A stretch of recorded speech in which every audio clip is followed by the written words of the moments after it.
बिस्मिल्लाहिर्रहमानिर्रहीम अस्सलाम वालेकुम। Welcome to our YouTube channel Amanullah Surmawala and I show the wisdom talk. मेरा नाम तलहा यूसुफ है और हमारे साथ मौजूद हैं जनाब अमानुल्लाह इस्माइल सुरमावाला, जो एक बिजनेसमैन, एक स्कॉलर, एक तालिब इल्म और बहुत सी किताबों के मुसन्निफ हैं।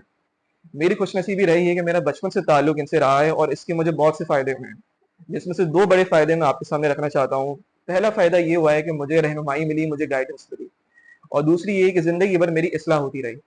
जो ये इस्लाह का अमल है वो पूरी जिंदगी में चलना चाहिए, क्योंकि इससे होता ही है कि इंसान अपनी जिंदगी में बहुत से ऐसे मौके आते हैं जिसमें वो गुमराही की तरफ चला जाता है। तो वहां हमें ऐसे शख्सियत की जरूरत होती है जिसके पास इल्म भी हो और तजुर्बा भी हो। तो वहां अमानुल्लाह इस्माइल साहब, अल्लाह ताला ने उनको मेरी जिंदगी में डाला, और इससे मुझे ये फायदा हुआ कि जब भी मेरी जिंदगी में कोई ऐसा मसला आया या फैसला कुन मौका आया तो वहां मैंने इनसे मशवरा किया। इसी चीज को मद्देनजर रखते हुए हमने ये चीज डिसाइड की कि हम इस यूट्यूब चैनल का आगाज करें, और इस शो जिसका हमने नाम रखा है द विजडम टॉक, जिसके मायने हैं हिकमत की बातें, वो हम पूरी दुनिया के सामने ला सकें। क्योंकि अल्लाह ताला जब किसी इंसान को इल्म देते हैं तो उसके ऊपर ये चीज भी फर्ज होती है कि वो पूरी दुनिया तक उस इल्म को पहुंचाए। तो इसी तरह से मैं आपके सामने रखना चाहता हूँ इस चैनल के कुछ मकासद।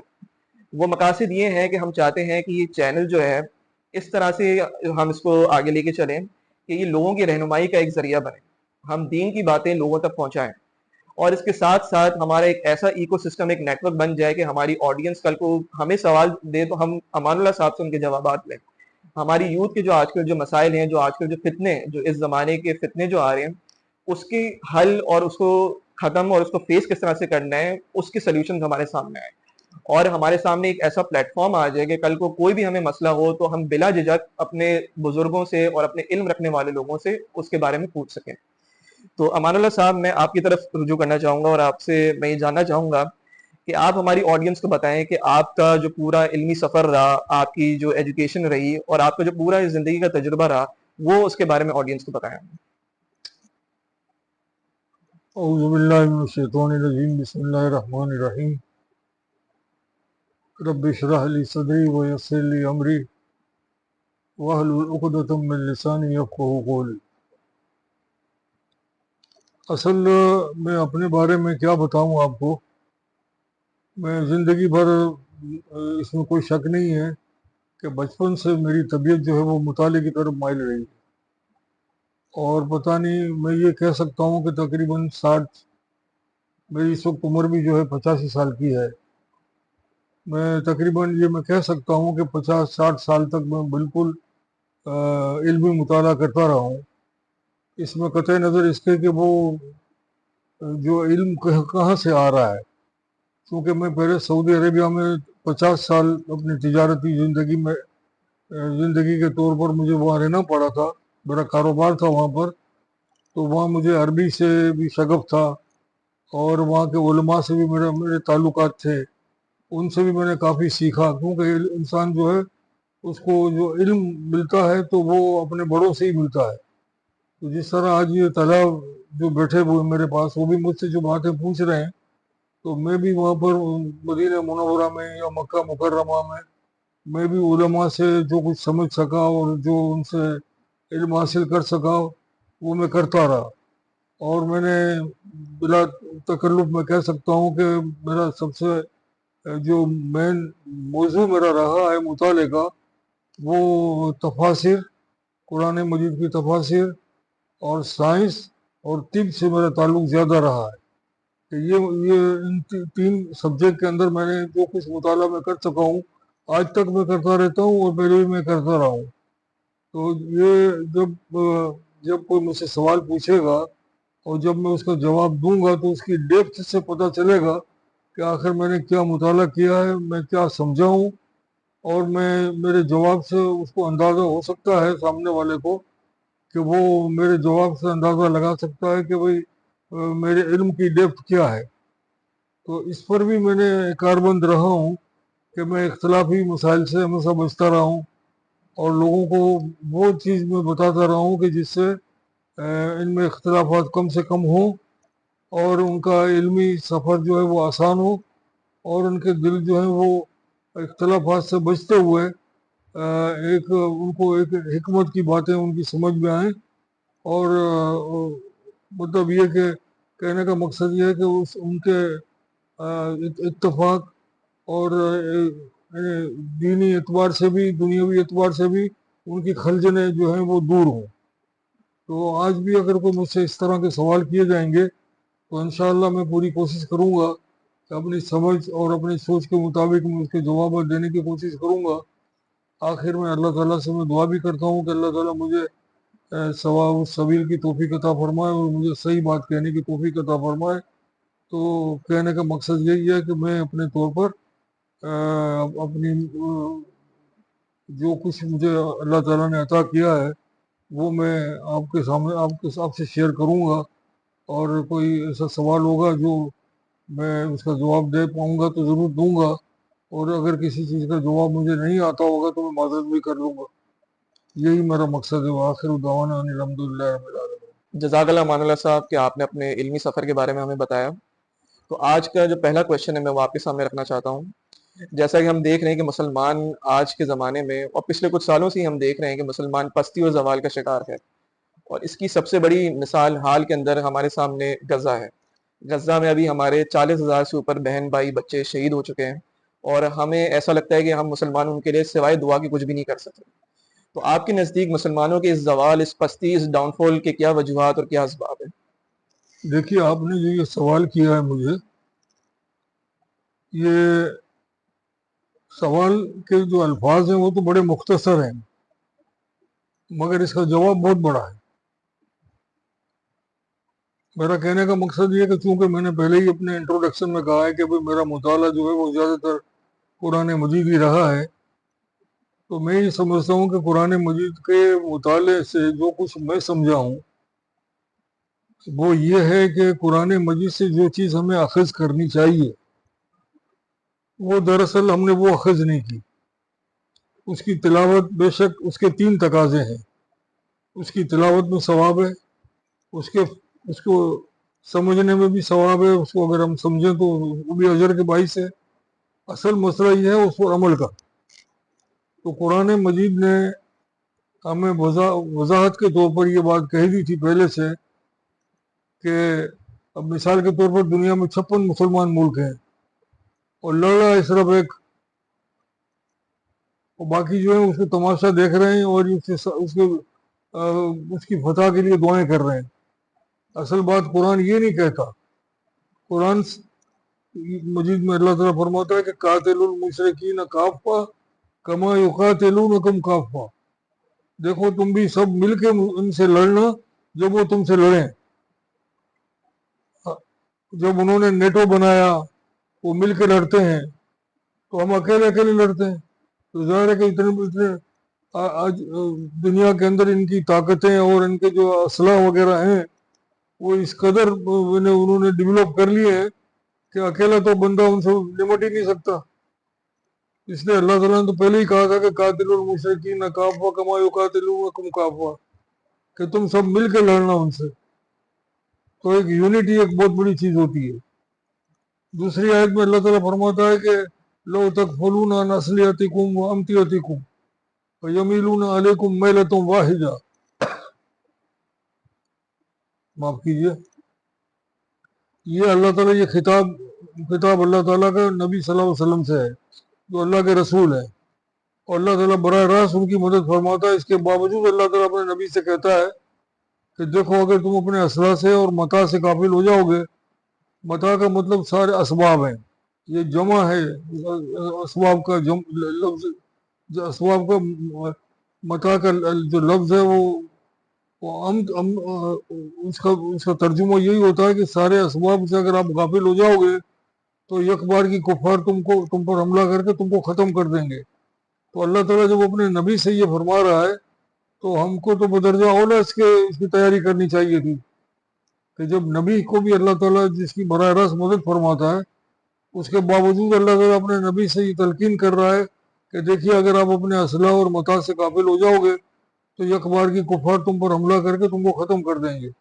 تو یہ کام بھی ہم نے نہیں کیا، ہم مل کے نہیں لڑے، ہم نے سارے اسباب ہم نے جمع نہیں کیے، اسلحہ ہم نے جمع نہیں کیا.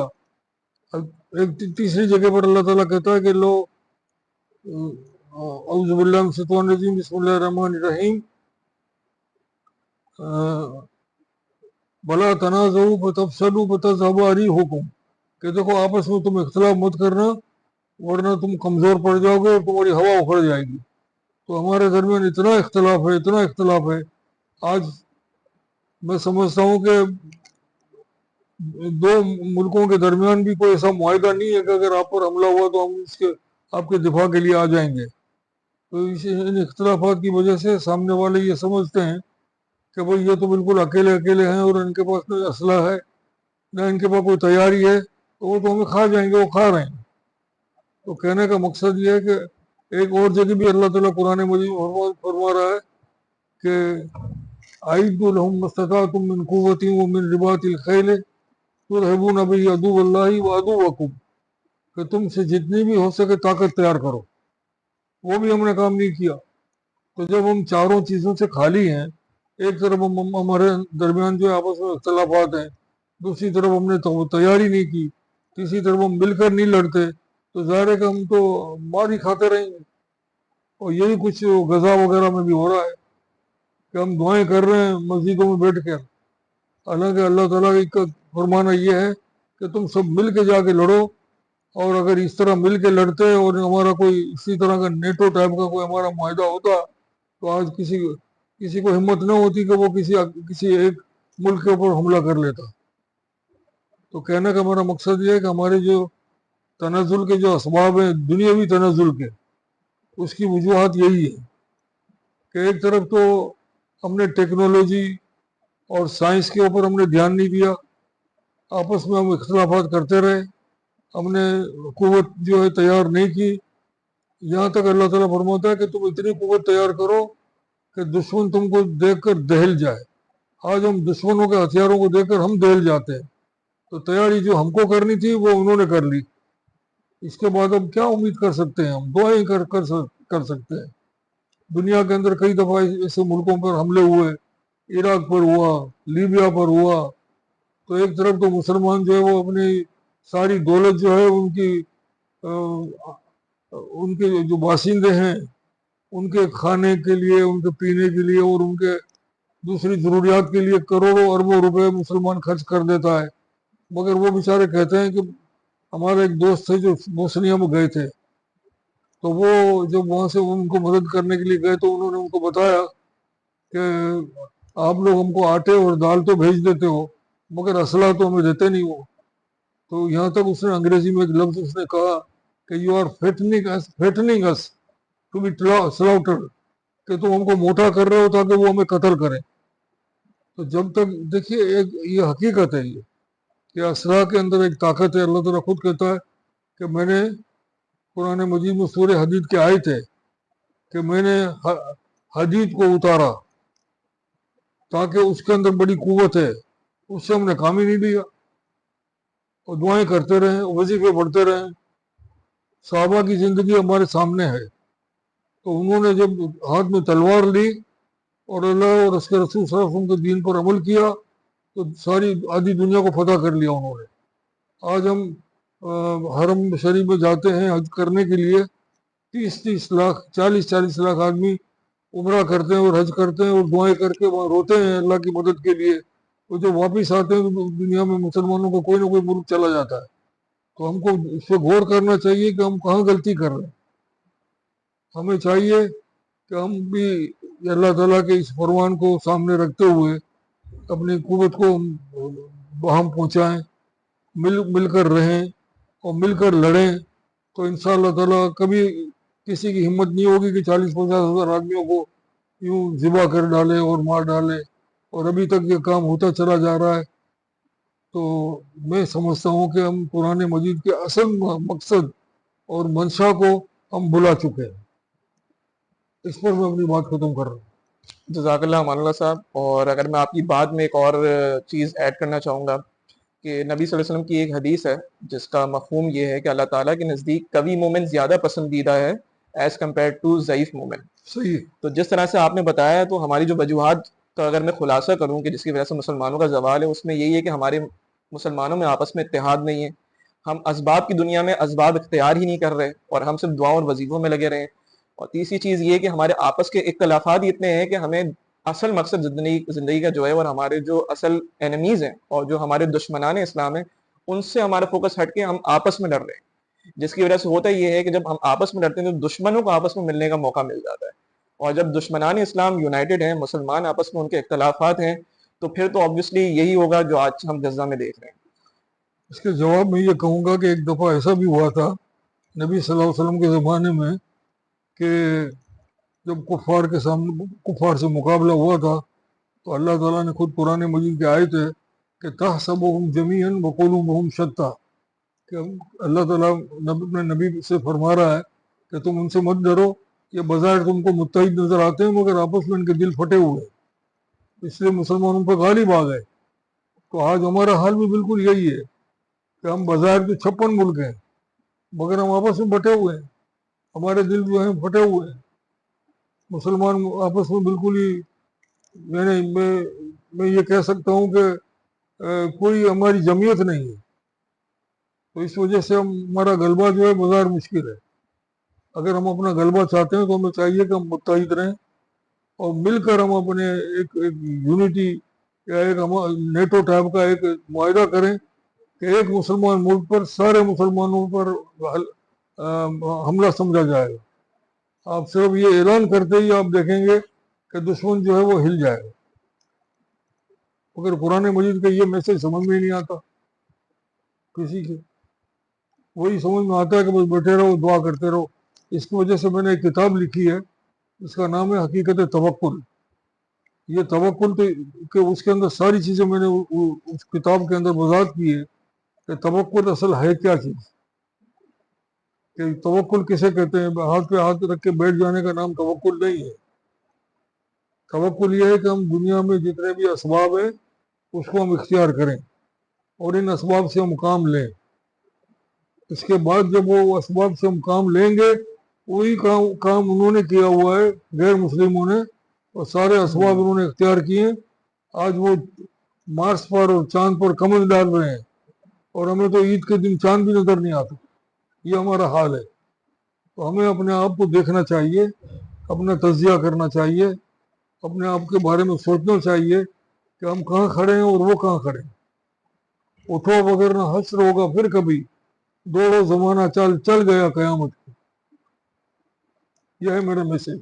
جزاک اللہ مولوی صاحب۔ ان شاء اللہ تعالیٰ اس ویڈیو کی ڈسکرپشن میں جو انہوں نے کتاب کا حوالہ دیا حقیقت توکل، وہ بھی میں وہاں پہ اس کا لنک اٹیچ کر دوں گا، تو میری گزارش ہے کہ آپ اس کتاب کو بھی ضرور اس کا مطالعہ کیجیے گا۔ جزاک اللہ۔